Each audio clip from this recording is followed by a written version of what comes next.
ખાવાનું બાકી છે। જય શ્રી કૃષ્ણ, સીતારામ, જય માતાજી। જો ભાઈ આપણે પૂગ્યા છે આપણા ઘેડમાં। આપણે જે આપણું ગામ છે ઘોડાદર ઘેડ, ત્યાં જો આપણી વાડીએ છે ને ભાઈ તુરિયાનો વેલો વાવ્યો હતો, કાયદેસર તુરિયાનો વેલો, તુરિયાનું બીયું। એમાંથી આપણે જો તુરિયાનું બીયું ઉગી ગયું, પણ એમાં અટાણે સીભડા આવ્યા। જોઈ લો આમાં સીભડા આવ્યા, જો તમને નજીક તારી બતાડું, જોઈ લીજો બરોબર। જોરિયા સીભડા કાયદેસર જો ને છે નાનો એવો વેલો।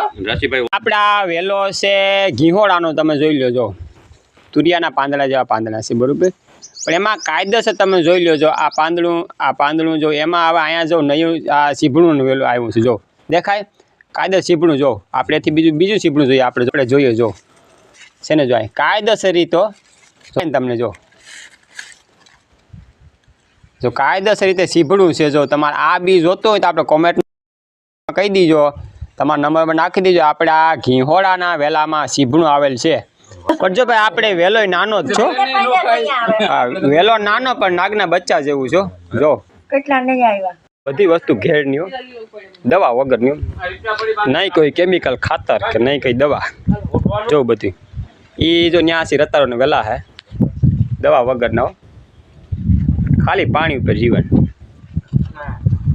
આ બધા ફૂલઝાડ જો અહીંયા ડુંગળી વાવી છે ઘર પૂરતી,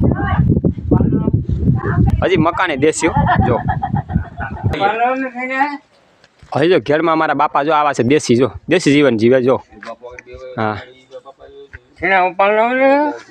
દેશી બધું જો। હજી લુગડા અમારે જ્યાં દેશી પહેરવા, જો તમે જો થોડા લુગડા વાળા બધા